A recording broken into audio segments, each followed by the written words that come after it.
was a call that Chris made actually early on. I mean, I think he had a sense of the way that things were coming together, and the sort of palette of sounds and I don't know, just how the songs were kind of starting to group together and what they were looking like. And I think early on he decided that he wasn't going to mix the album, which was kind of a first for us in the band. And one of his first suggestions was Alan, because I think he recognized, and rightfully so, that Alan has made a career out of sort of taking interesting sounds and kind of a little bit, I guess, interesting or unstandard, or I know he's a real creative guy that way, and can take lots of different process a lot of different musical information, and then sort of then iron it out into make a little more sense in a song kind of way.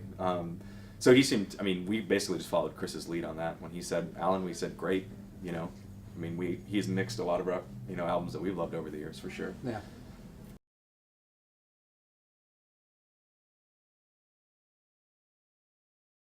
Well, the concept came from a friend of ours, a collaborator named Aaron Stewart, and he came to us with this idea that nobody's ever done a live music video before. People have done live broadcasts and live performances, and but never like a proper music video.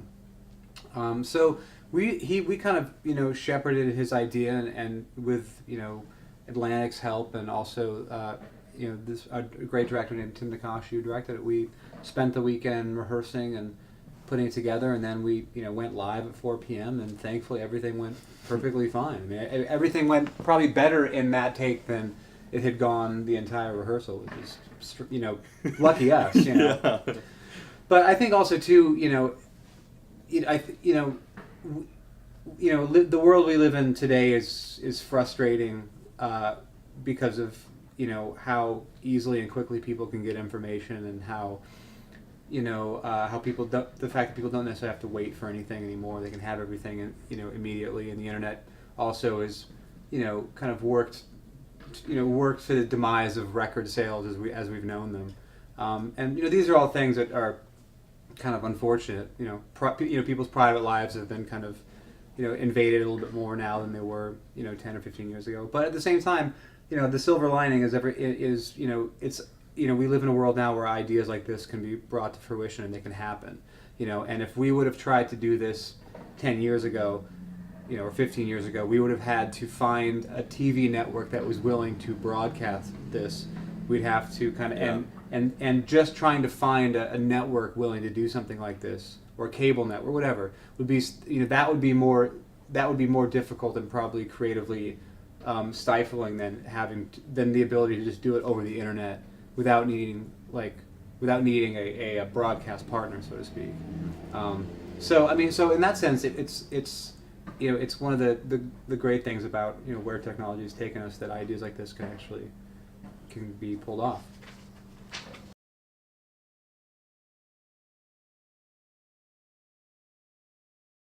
I don't think we ever kind of get our hopes up that everybody's going to think whatever the new record we made is the greatest thing ever, or that it's the best record we've ever made, or whatever else. I don't like to kind of get my hopes up that everybody's going to feel as strongly about the record as I do, or that we do. Mm-hmm. So I think really at the end of the day, we hope that it kind of that more people like it than dislike it, and people who have been fans for a long time find something to love in the record. When I think about, my favorite bands that I grew up listening to, and who I still listen to now, who are later in their career, not a second or third record type band like we are, I always want to get a new record by one of my favorite bands, and be able to really bond with a sizable portion of the record. And if I can walk away with 4 or 5 songs on that record going into my mental best of list, of that band's work, then that's a success. That's a success. Yeah. So that's not to sell the record short and say I don't want people to love every song on it, but at the same time, I think that if this record comes out and we end up playing 4 or 5 songs from this record, long into the future, and people enjoy hearing them live, and those songs become a part of the mosaic of those people's lives. 7 records in, I think it's a success.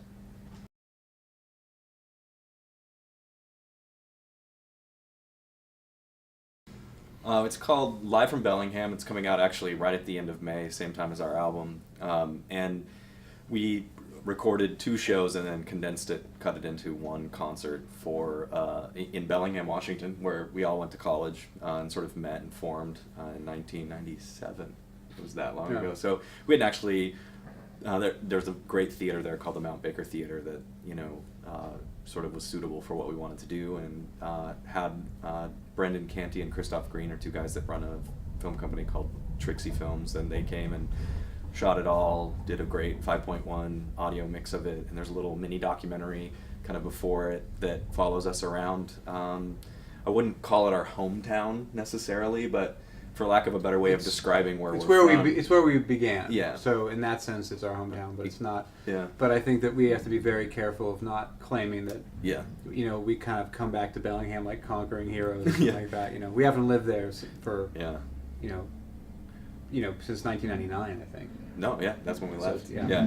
But it was just a nice sort of thing for us to go back and remember, when we lived in a house together and where we recorded our first album, and kind of just have a little bit of, a little trip down memory lane together, and we documented that for people, and the concert sounds and looks really great, and I think, fans I hope they can expect, but I hope they agree with me. I'm really happy with how that turned out. I think it looks really great, and it preserves all of the energy that I remember from those shows in a way that I think it's a great document, for moving forward.